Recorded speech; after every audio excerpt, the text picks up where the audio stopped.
കരുവന്നൂർ കള്ളപ്പണ ഇടപാട് കേസിൽ സിപിഎം പാർട്ടിയെയും 3 മുൻ ജില്ലാ സെക്രട്ടറിമാരെയും പ്രതിപട്ടികയിൽ ഉൾപ്പെടുത്തി എൻഫോഴ്സ്മെന്റ് ഡയറക്ടറേറ്റ് കുറ്റപത്രം സമർപ്പിച്ചു. പാർട്ടിക്ക് തട്ടിപ്പിനെപ്പറ്റി വ്യക്തമായ അറിവുണ്ടായിരുന്നുവെന്ന് കുറ്റപത്രത്തിൽ. കേസിലാകെ 83 പ്രതികൾ.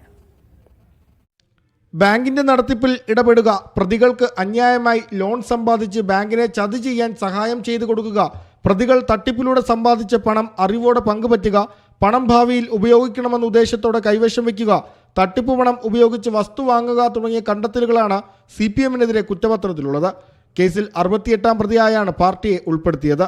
തട്ടിപ്പ് നടന്ന 2011-2021 കാലഘട്ടത്തിൽ തൃശൂർ ജില്ലാ സെക്രട്ടറിമാരായിരുന്ന AC Moideen, MM Varghese, K Radhakrishnan MP എന്നിവർ യഥാക്രമം 67, 69, 70 പ്രതികളാണ്. Vadakkancherry councillor Madhu Ambalappuzha, Kuruppassery local committee secretary AR Peethambaran, Kuruppassery south local committee secretary MP Raju, Irinjalakuda area secretary KP Premarajan എന്നിവരും പ്രതിപട്ടികയിലുണ്ട്. മുൻ ജില്ലാ സെക്രട്ടറിമാർ തട്ടിപ്പ് നടത്താൻ പ്രതികൾക്ക് സഹായമൊഴുക്കിയെന്നാണ് കുറ്റപത്രത്തിലുള്ളത്. തട്ടിപ്പിനെക്കുറിച്ച് ജില്ലാ നേതൃത്വത്തിന് അറിവുണ്ടായിരുന്നുവെന്നും ED കണ്ടെത്തിയിട്ടുണ്ട്.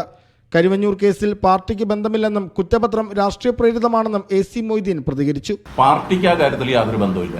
കരുവന്നൂർ ബാങ്കിൽ പ്രശ്നങ്ങൾ നടന്നിട്ടില്ലെന്ന് ഞങ്ങൾ പറയില്ല.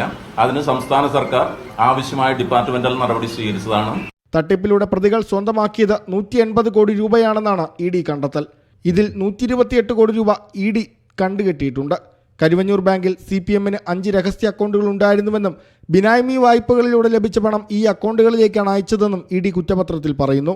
രഹസ്യ അക്കൗണ്ടുകളെക്കുറിച്ച് ആദായനികുതി വകുപ്പ് റിട്ടേണുകളിൽ വിവരം നൽകിയിട്ടില്ലെന്നും ED കണ്ടെത്തിയിട്ടുണ്ട്. Nithin Xavier, media 1, Kochi.